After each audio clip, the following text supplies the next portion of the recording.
I just remember sitting on sort of a park bench in Australia somewhere and I just gone bright red, sweating. I didn't get the job. When was your first moment of realization that you made that first step towards success? The first time when I hit my first sales quota and I just literally sitting down at the desk, I was in tears. I remember when I did that, it was like something is happening here. Like I'm actually starting to achieve things, you know. Where are you right now in your career and in your life? I got married in between that.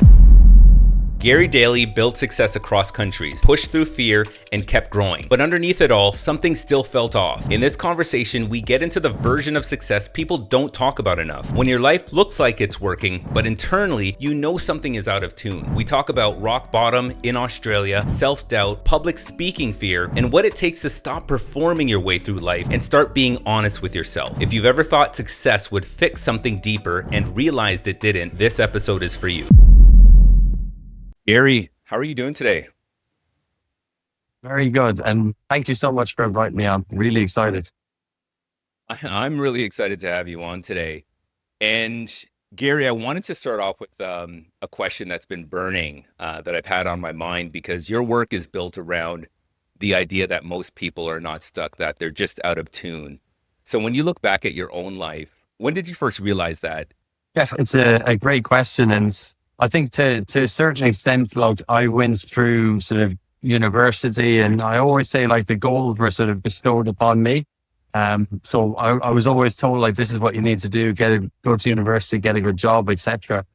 Then I went to Australia and I had my first sort of corporate job in sales and the company went bankrupt. And it took me a couple of months trying to, I guess, save the company in many aspects because I'm quite a loyal person. And then I think there was one day where my twin brother came in and he got me tickets to a business seminar. And in all honesty, I didn't really want to go. I was quite maybe lazy at that point, maybe feeling sorry for myself because I was working for this smaller company while maybe my friends were, I guess, progressing their careers in their life. And for whatever reason, I said, okay, I'll go. And I think genuinely when I opened the doors in that business seminar, I mean, there was thousands of people there. And I heard the first speaker speak, it sort of just opened up my mind that like you can take ownership of your own personal development. You don't have to rely on, be it your parents, be it your friends, or be it your work. Like you can actually take control of your life. And I probably discovered then that, I wasn't stuck per se, that I was like misaligned, I guess, to a certain extent, that I thought someone was going to come and save me, but in fact, I could take control of it myself. And that probably sort of set me on the trajectory that I'm on today. And I'm really grateful for the lessons from that, which I'm sure we'll go into. But that was probably the key moment for me. It's a very interesting key moment. I think a lot of people can relate to wanting to keep up with their social circle. And now in social media era, want to keep up with people that we don't even know. What was that feeling like for you? Like, what were those things that were a sticking point that made you feel as though you weren't where your friends or where other people were at that point? I'll always remember I did an interview. It was one of my first interviews as well, and in sales, and I didn't get the job. And I just remember sitting on sort of a park bench in Australia somewhere, and I just like going bright red, sweating, and you're just sort of thinking about the future and thinking more on the negative side of things. And why me? Like, why is everyone else like working in the big corporate tech companies? Why am I not sort of doing it? And probably just that feeling in the pit of your stomach, like almost like a sickly feeling, should I say? So it wasn't very nice, to be honest. And I think that it's at those moments then that you probably have to decide, like, okay, I need to do something different. And whatever the pattern that I was on wasn't working. So I needed to sort of change the pattern to ultimately change what was going to happen in my career, in my life. So what was that change in direction? You talk about the pattern that you recognize. How did you come to that recognition? Because I want people listening to understand, like, what are those key things that really kind of illuminated for you that made you realize, okay, I need to move into this direction versus this other direction. So what were those key indicators? Yeah, I think, to be honest, and once again, everything goes back to being at that business seminar. I think I'd sort of hit rock bottom, like in many ways. I almost feel like I was maybe 23, 24. I almost feel like I had the midlife crisis then, compared to sort of my friends who, they'd gone to university and they got good jobs out of university.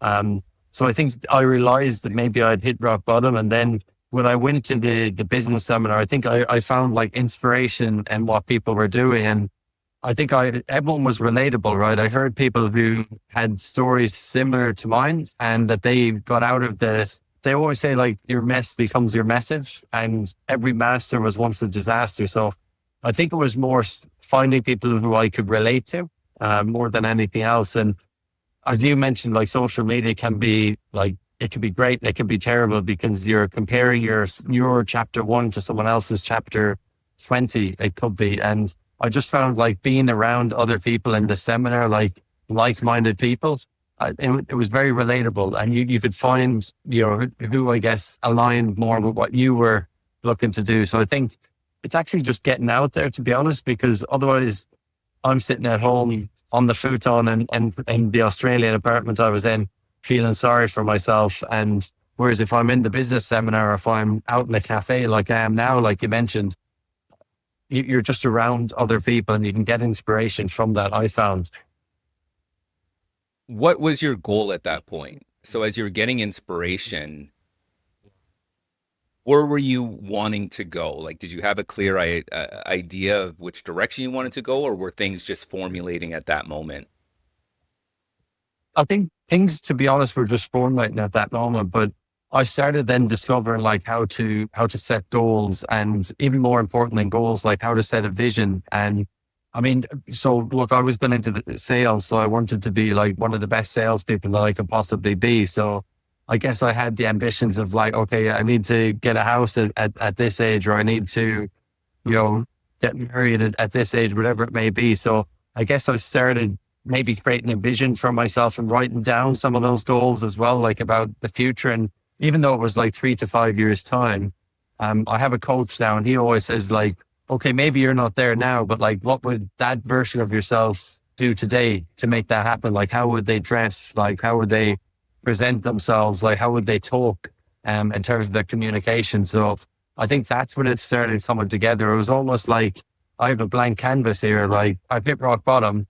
I have a blank canvas. Like, I have no, I guess, ties to being in Australia. I could go anywhere in the world if I want to. And it was, to be honest, it was using my imagination, which for some reason I stopped as soon as I left.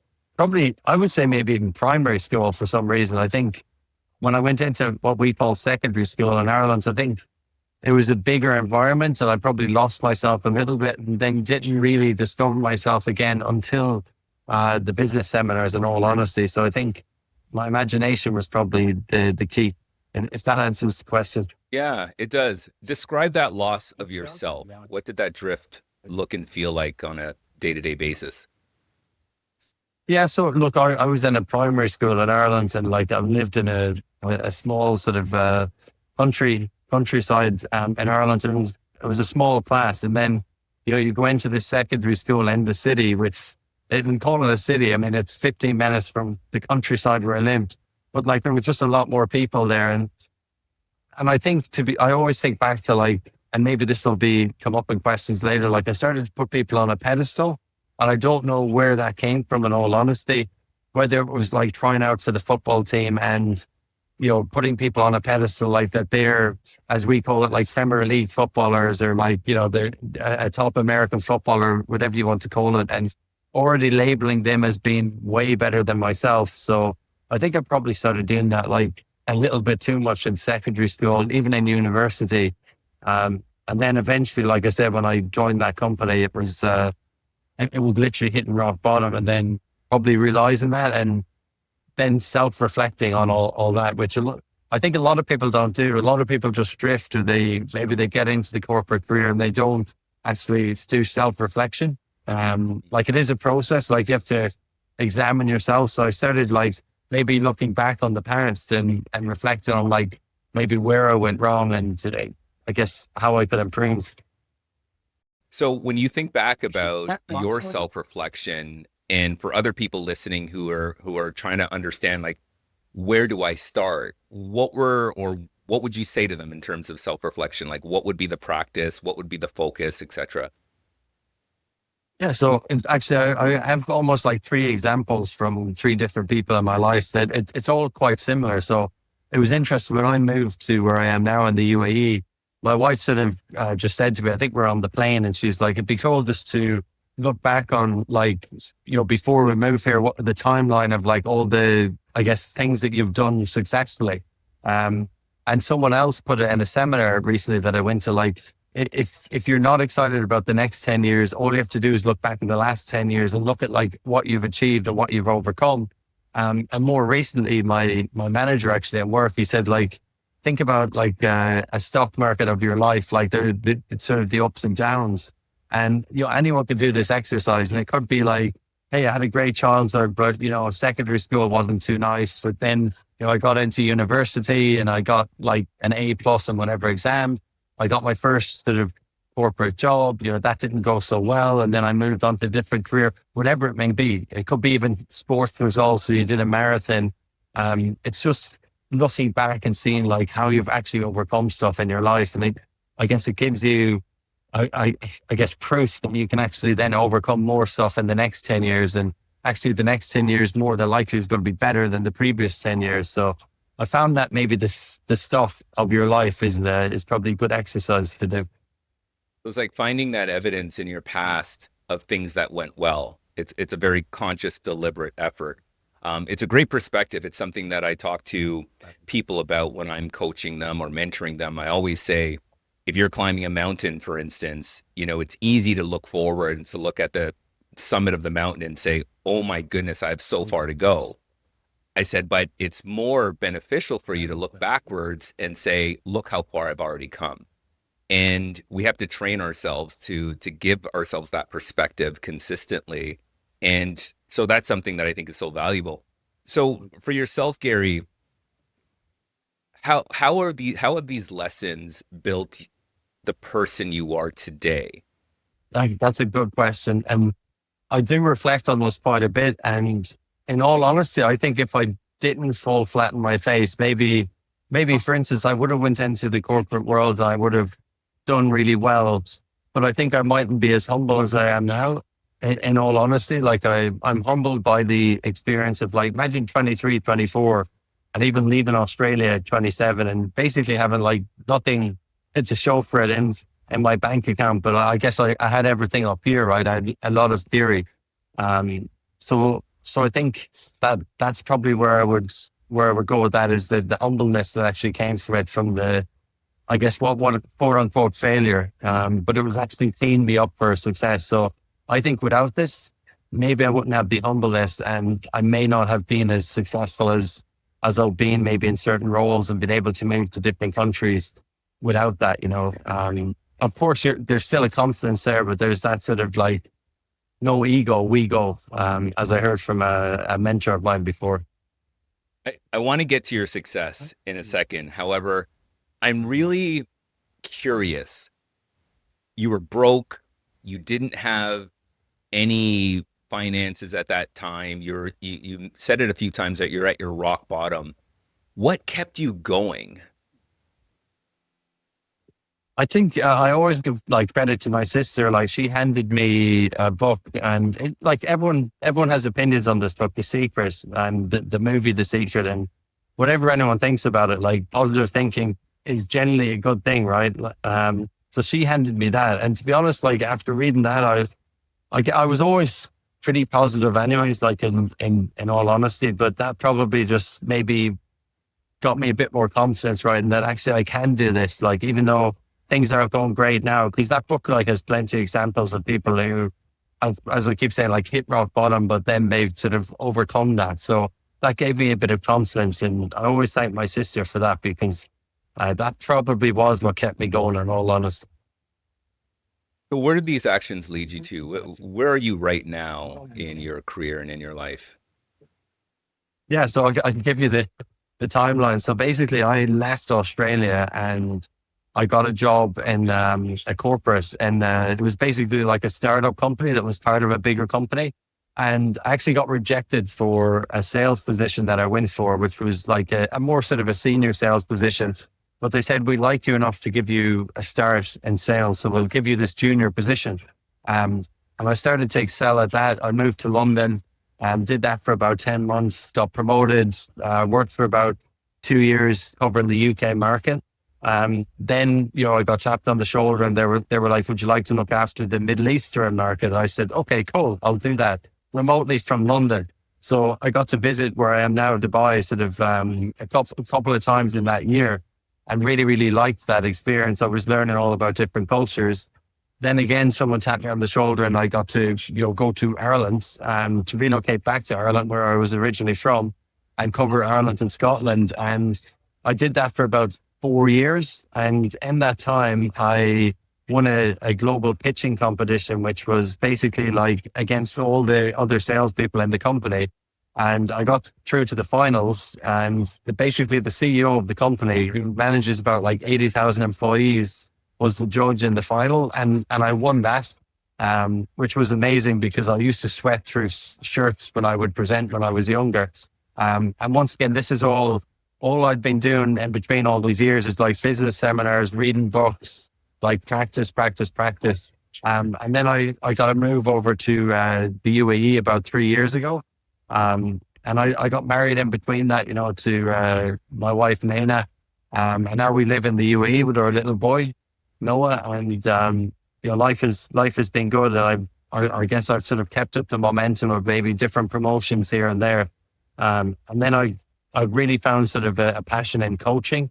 So I got coaching because I felt maybe even as I was getting more success, I was maybe a little bit misaligned.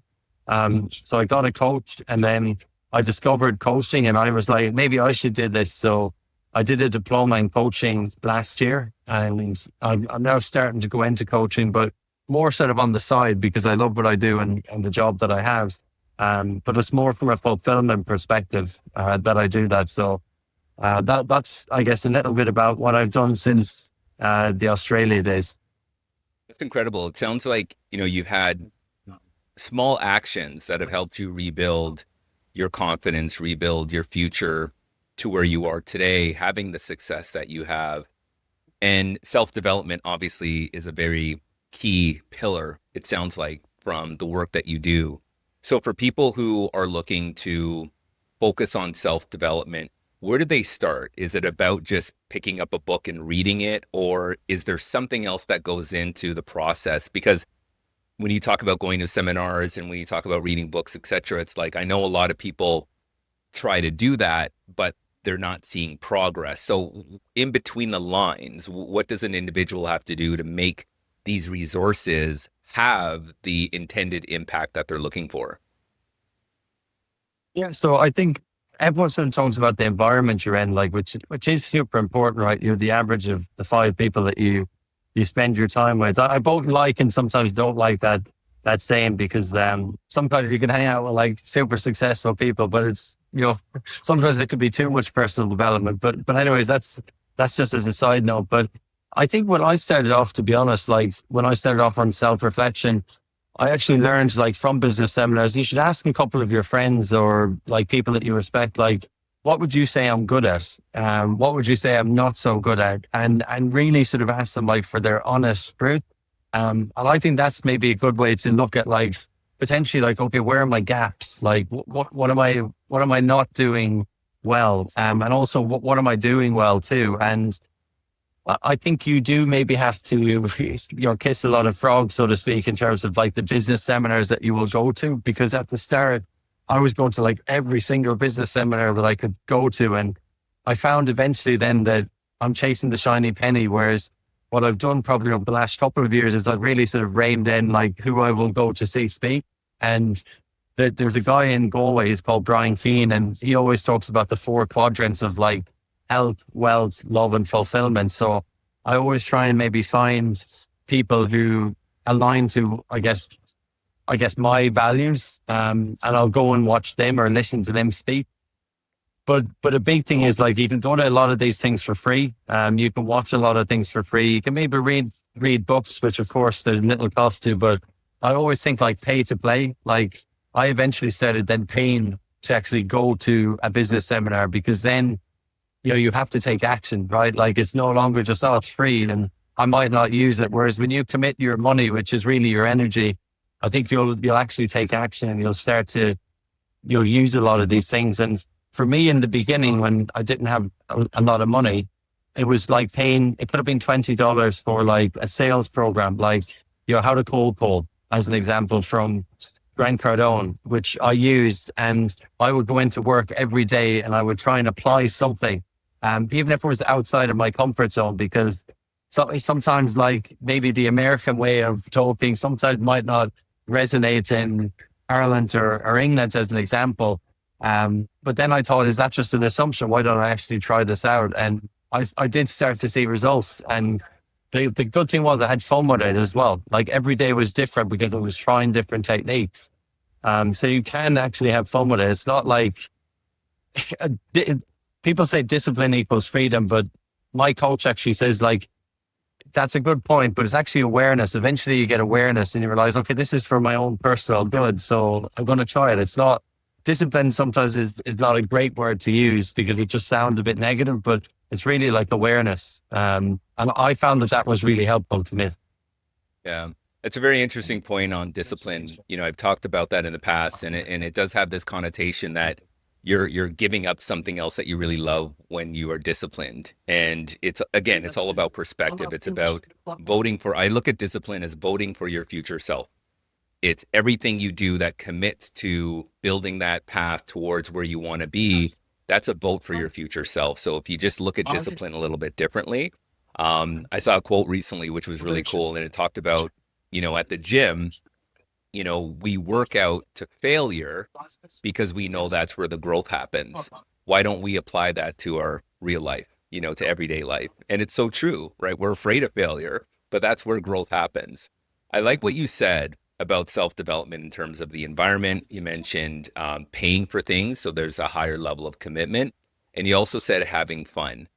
But you mentioned something also, is that if you develop yourself too much, or if you're looking for that shiny penny, so to speak, you may not see the results you're looking for. And in fact, you could become, more averse to self-development because you're not gaining any traction.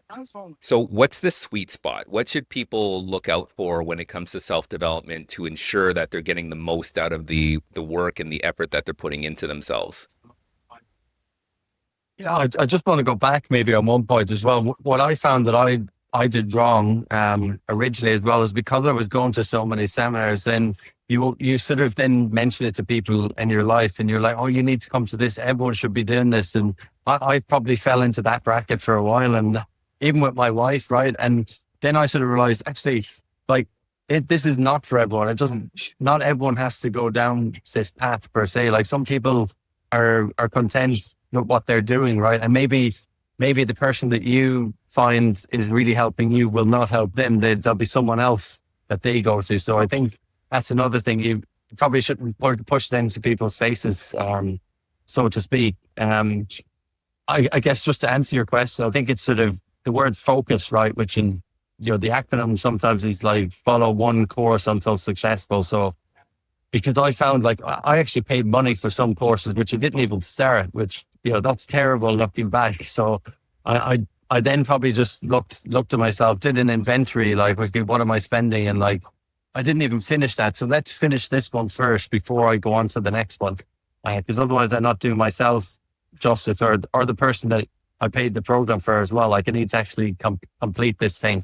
So that's what I would say is, like, just focus, like, go all in on one thing.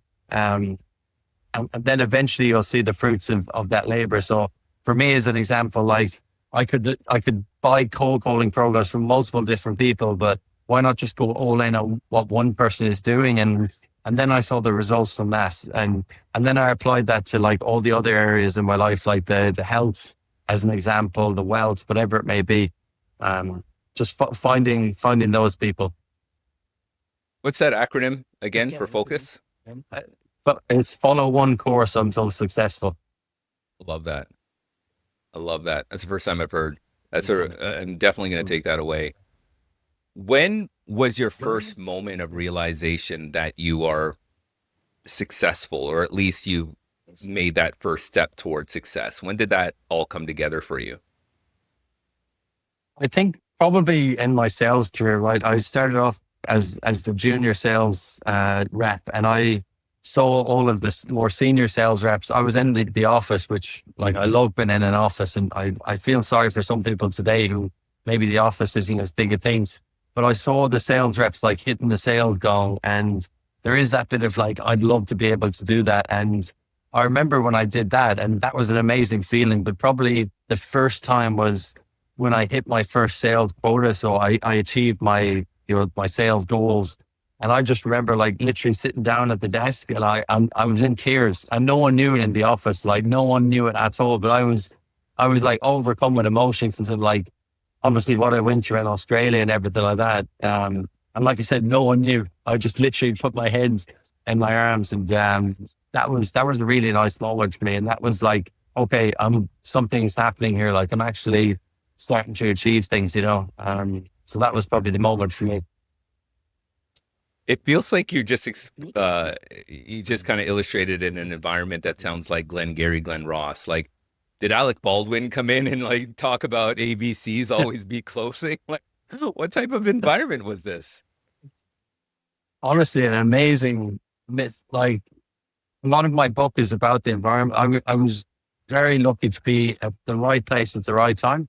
It was an amazing environment. Like I worked in a London office where you would have like all different nationalities. Like there would be an Italian girl just there. There'd be a Spanish guy beside you. There'd be an Italian person. It was phenomenal. And of course, in sales, right, there is the cliche sales people, but then there was also other people who were very different, right? There's all sorts of different backgrounds and personalities, and there was a mission that we were all on, and we all bought into the mission, and it wasn't egotistical or anything like that. Like people actually wanted to help you, which was amazing. And for me, right, I came into that office as an Irish guy who doesn't drink alcohol and who meditates. So you can imagine some of the looks that I got. So everyone just accepted you for who you were. Of course, there was banter about it, right? Like, how are you from Ireland? You drink and all this good stuff. But, it was a very acceptable place to work. And we really made everyone feel welcome. And it was an amazing environment. Like, I wouldn't swap it for the world. Like, I'd love to be back in that environment now as well. But I'm a little bit older today, should I say. So it was a special time. That was something in the past. It's funny when you mentioned the drinking part, it's like you're a social pariah if you don't drink. We're in a very weird society. Has that been like something that you've always not done, or did you quit drinking at some point? Yeah, no, I quit drinking, and it's interesting. So once again, my sister gave me another book like a long time ago in Australia, and it was like a juice book basically, and it made a comment in there, and it really hit me. It said, alcohol is the only drug that people will question you for not taking, like as a way you're not drinking, right? Which sounds very strange, but I never really liked drinking. And once again, sort of being from Ireland or the UK, like it's sort of part of the culture, right? Like when celebrations, whatever it may be, I didn't really drink until I was 18, and I almost felt forced to drink because like obviously everyone around you is drinking at university and different things like that. And I never really enjoyed it. And once again, it was when I started doing that self-reflection, I was like, actually, this isn't me. Like, why am I like, this is a waste of my time. Like, I'll still go out, I'll still have fun. And I just decided to give it up. And luckily I have an amazing friend group, and they didn't care. None of them cared whatsoever. And they still don't care to this day. But this was like back in 2011, whereas now it's a lot more acceptable because there's like 0% alcohol and all of that. But yeah, when I did it, definitely, that was once again like building my character, because people would question you. And my body language was probably very like anxious at that time. But eventually I reached the point where I'm like, oh, I don't drink. And people could just read my body language, but oh, whoa, that's pretty cool. And a lot of people then would confide in me and be like, okay, tell me about this. Like, 'cause I'm thinking about giving it up, but I feel like I can't do it because, my friend group and stuff. And very interested. Like it probably does build character and confidence more than a lot of things that I've done before in my life. What has it given you, Gary? Because it's interesting because I wasn't expecting you to talk about this or us to have this conversation around drinking, but as you're talking about it, it makes me realize, and I think about how many people are focused on bettering themselves, how many people are focused on making a change. But there's this thing, alcohol, that creates a little bit of friction, where they could be spending time self-developing, networking, things like that.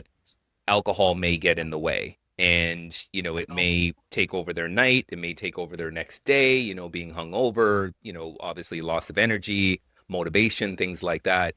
So I can imagine that must be a variable for a lot of people who are looking to improve their lives. And it's like something they're trying to manage in some way. So I guess the outcome for you ultimately, I can imagine, has been very positive. So if you could talk a little bit about that, what have you noticed? And obviously I don't want to disparage anybody who's a drinker. I think everybody has their limits and their tolerance and their occasions and things like that. But just for you specifically, what would you say that not drinking has given you?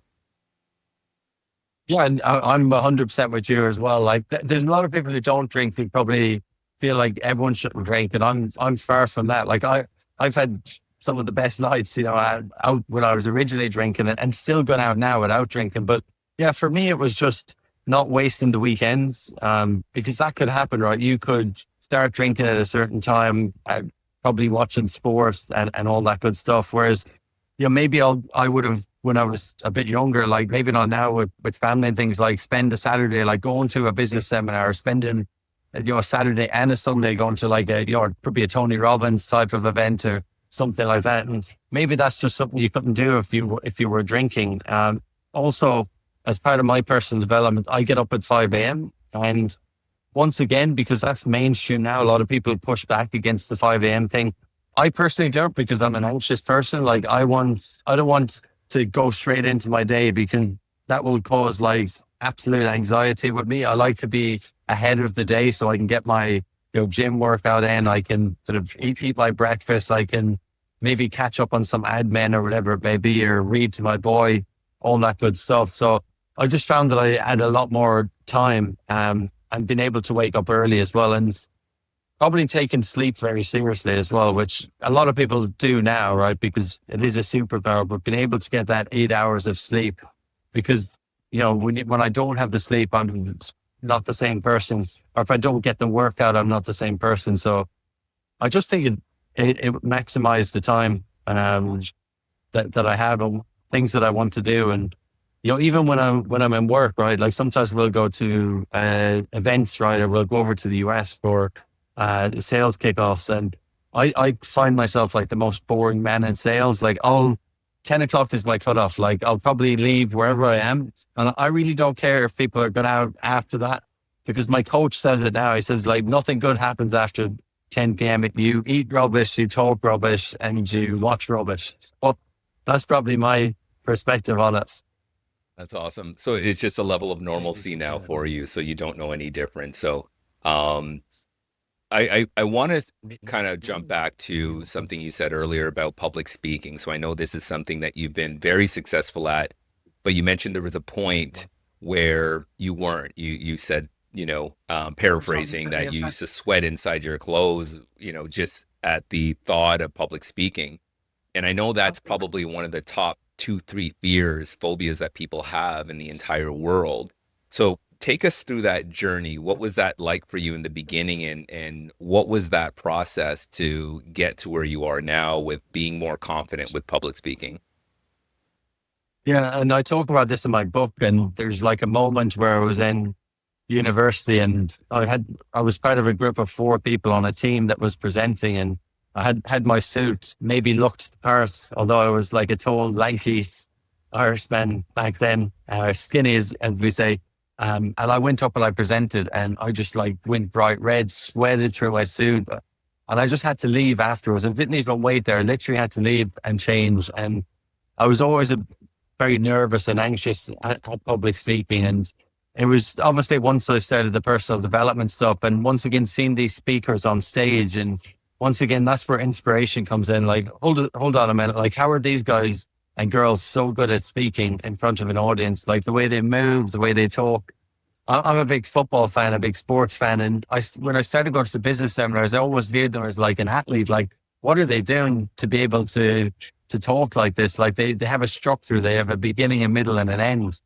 And obviously I got into the corporate world and I started to do quite well in terms of maybe, communication and influence. But it was really when I started going to something called Toastmasters, which I found out about, which was basically like, it's a community of people who come together to get better at public speaking. And there's Toastmasters everywhere, no matter what city you're in, pretty much in the world. And it was when I first went to that I really started to see, okay, I can improve my skills here and learn from people who are really good at it and also people who are just beginning. And I always tell the story, there was something called a table topic in Toastmasters. And basically in Toastmasters, you'll have like people who will critique how you speak. Like they'll give you sort of, this is what you did well, this is what you can improve on.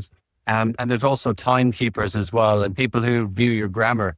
So I sign up for a table topic, which is basically a random subject that you have no idea about. And you're popped in front of everyone on a stage and they say, okay, Gary, tell me why Ant-Man should win an Oscar. You have 2 minutes, go. Doesn't matter if you've not seen the movie. It doesn't matter if you've never heard of it. Like you've got to speak about this subject. And I capitulated. I started talking. I didn't know what I was saying. I went bright red again, sweating. And I sat down and I was pretty debilitated, but they told me, hey, you did this well. You could have improved this and all of that good stuff, right? And my timekeeping.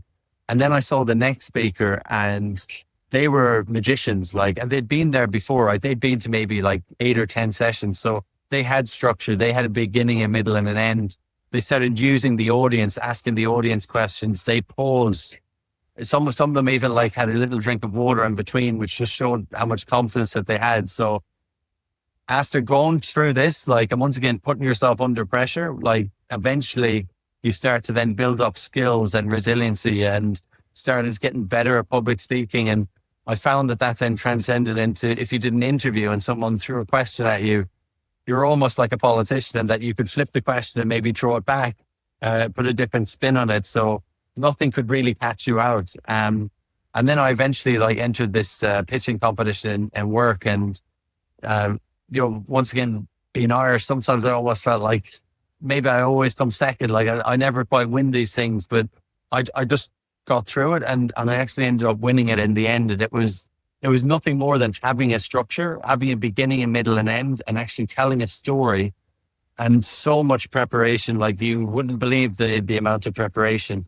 And once again, that's the whole get up at 5 a.m. before 8 a.m. It's doing all that work beforehand that people don't see. And then, comes through when you're actually performing on stage then, which by the way, doesn't mean that I don't get nervous or butterflies or, mix up my words, use filler words. I'm sure if I look back at this recording, I've used a ton of filler words, but then that's me. That's, being authentic, because one caveat that I'll make about Toastmasters is, like anything, again, you can do it too much and you can be too polished and not authentic to yourself as well. So there's a lot of tactical things you did to help improve Toastmasters and the competitions and things like that, and the networking that you're involved in, preparation, etc. But what were internally the roadblocks that you had once you started public speaking, once you started putting more effort into it? What did you realize for yourself internally that was causing friction from where you were there to where you ended up being? I think, and even still, maybe to this day as well, right?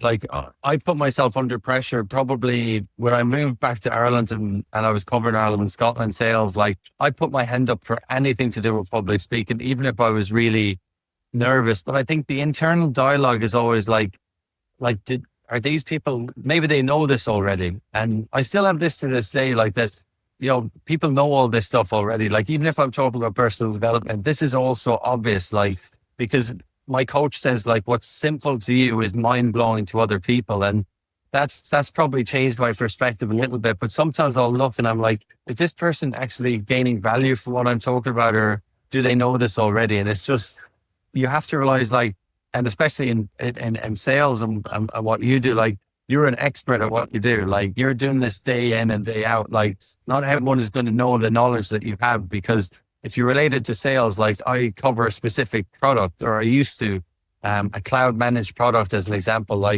I do it every day.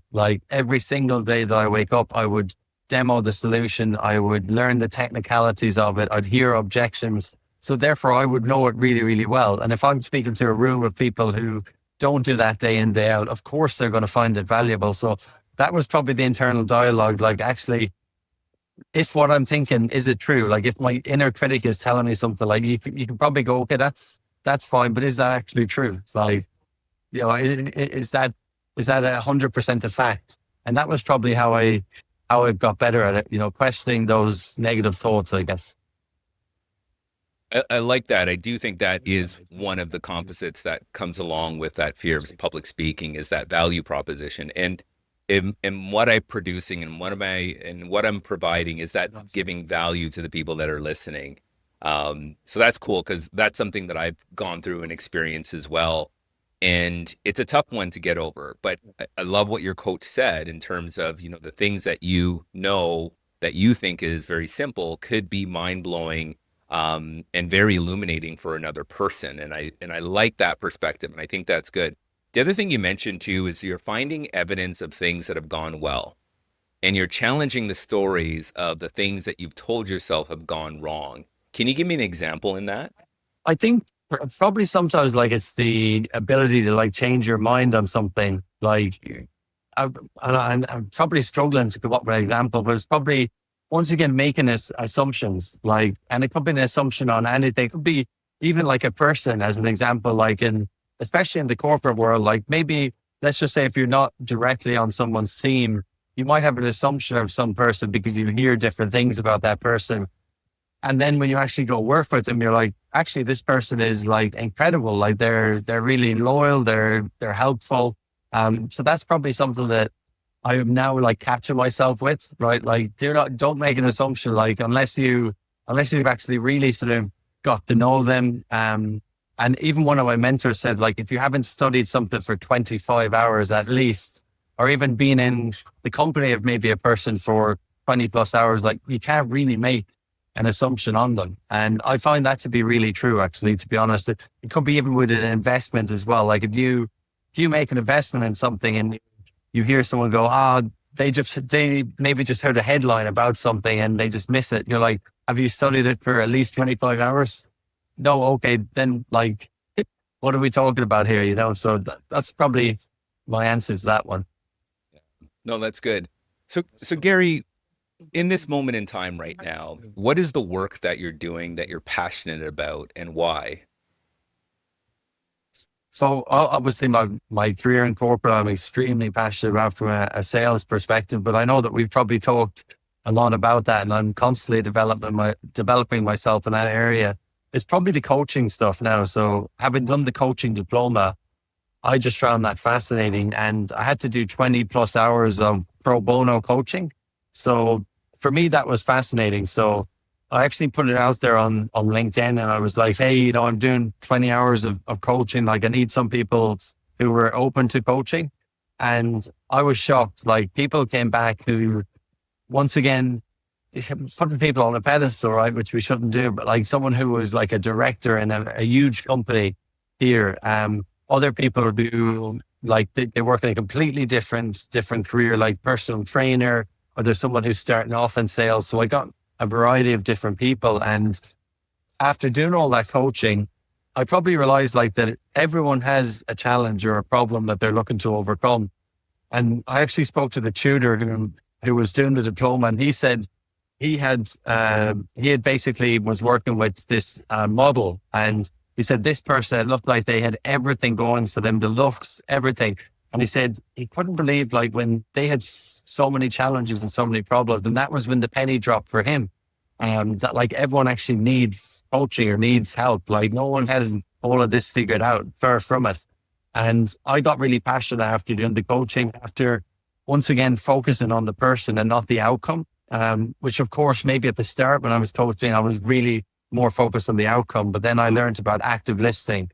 The coaching is non-directive, and that a lot of the times, and all the time actually, the person has the answers within them. They just haven't sat down and thought about it, So probably coaching is where I'm finding the fulfillment at the moment.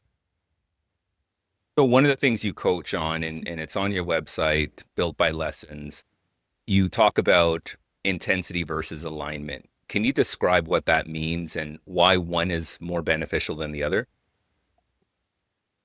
I think, what I always have this saying, right? One of my favorite footballers, he said, like, people thought that I was a warrior on the pitch, but I wasn't. I was a worrier on the pitch. So I almost feel like I'm more resonating with the people who are worriers, like, because you do see, once again, in sales, like even maybe your perspective of sales was like intensity, like aggression, that type of thing. Like that's not me, but I've been able to succeed in sales.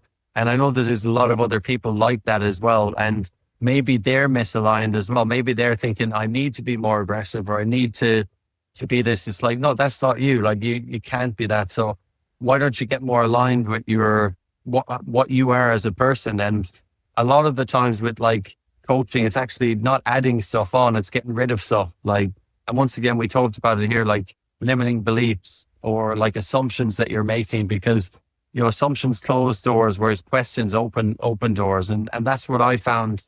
You sort of find your alignment through the coaching, and it's not a coach telling you what to do. It's actually you just sitting down, creating that space to actually listen to yourself, probably for the first time ever. Think about it. Like, when do most people have an hour where they actually just self-reflect? It doesn't happen that often. And in all honesty, and even me doing personal development for years, it probably just over the past couple of years that I've actually more had that quiet time to think about things and listen, rather than like more on the sort of, I guess, the talking side of things, or what maybe is mentoring. Like coaching is very different. So yeah, hopefully that answers the question. Yeah, it does. And it raises up another question that I wanted to ask for somebody listening who doesn't have a coach and maybe starting this work on their own. What would one thing you would suggest them doing to discover their own alignment?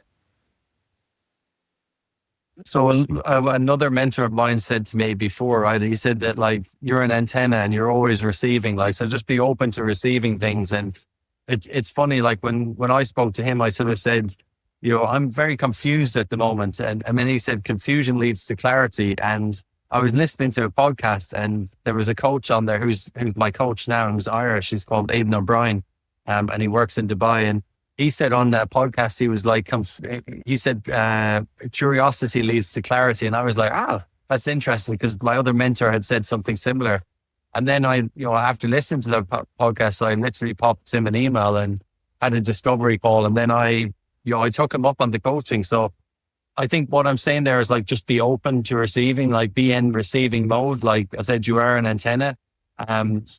Once again, if you're listening to things, maybe you might join the Toastmasters, and, because a friend that's going through it. I think it's more just being open and being curious to things. And also like maybe talking to strangers as well, because, strangers have everything that you need, so to speak. And I always think of that scene on The Pursuit of Happiness, right? When he walks past the Ferrari and he asks the guy, like, what do you do and how can I do it, type thing. So I probably didn't do enough of that when I was younger in my career. And I think that's a really important thing as well. And by being curious, then you're open, and you might then learn about something new, or you might find a coach, you might find a mentor as well. So that's probably how I would address that one. That's solid advice, Gary. Is there anything we didn't talk about today on the conversation that you wanted to touch on? I think we've covered a lot of ground. Just another sort of quick story from my book, more on the personal development side, is I mentioned always, like, I'm quite an anxious person, and I tried different things, whether it be like, say, the giving up the alcohol, which was really, really good. I tried meditation, which was really good. Now, I think stacking these habits is a really good thing. One thing that I found as well through an injury, actually, I had a slip disc in my back, was breathing. And I worked with a physio, and he was very much into sort of breath work and sort of releasing tension. And I then discovered, once again, being curious, I discovered a guy called Wim Hof, who's quite a famous Dutch guy in Europe and globally, actually. And he's all into like ice baths, and actually, like, I climbed a mountain in Poland with him, just wearing nothing but shorts, and it was like -8 degrees, but we were able to get our breathing under control, and he taught me how to control my breathing in the cold water, and that actually helped my back quite a bit. And then I started doing these breathing practices like every morning, and he has a method, but there's loads of methods out there. And I found that this probably helped me with public speaking. It helped me as well in sort of high pressure situations, and even comical situations like my laptop having coffee spilled on it and a colleague going, "How are you being so calm at the moment?" I'd be freaking out. And I genuinely put it down to the breathing, just like, I can't control this. Like, this is out of my control. So I found that helps. And once again, do you get nervous before you present? Of course, but like little things like this can actually help you. So I highly recommend maybe looking into like breath work or breathing practices, or any form of meditation as well. I can tell you, just the fact that you've mentioned breath work in the last 2 minutes, I've been focusing on my breath. So you may not have noticed, but it's really cool how responsive you are to those sort of messages and how you kind of pay attention to it in the moment, and then you start to practice it in some capacity. So thank you for that awareness. So this is the end of our conversation, but I always love to finish it off with the guests talking to their former self. So I wanted to give you the platform to talk to the younger Gary, and what would you say now based off of everything you've learned since then? Yeah, a really good mentor of mine is a guy called Sean Roach. He was sort of in the business world quite a bit, but he's taken a bit of a back step. But he once said to me, and I saw a quote and I loved it. He was like, "Mentor the message and never the mentor," because the mentor is a human, and like humans can fall. But if you focus on the message, like that's sort of, I guess, like a universal truth that's everlasting. So for me, that was like not putting people on a pedestal, because there's so many different business gurus and there's loads of different people who'll give you advice. But if you're more fixated on the person rather than the actual message, I think once again, you can probably fall down, and maybe go the wrong way in life in a lot of ways. So I would say, like, when I look back, and even on this call, I've reflected like about like being in school, putting people on a pedestal. Like, we shouldn't do that, right? People are people, right? And some people have different titles, like they might be super senior, but you should just rely, like, everyone's a human being. They all have challenges, and don't be afraid to sort of, I guess, go for it in your lane, right? Like, you don't have to sort of compare yourself to other people. I know we do that a lot anyways, but we shouldn't do it. So once again, probably not putting people on a pedestal would have been a very useful message to me back when I was like 22 or 23. That's great. And I firmly believe in that. Comparison is the thief of joy. So great way to end off. Great conversation today, Gary. Thank you for being here with me. Oh, absolutely appreciate it. And thanks for the time, and keep up the good work.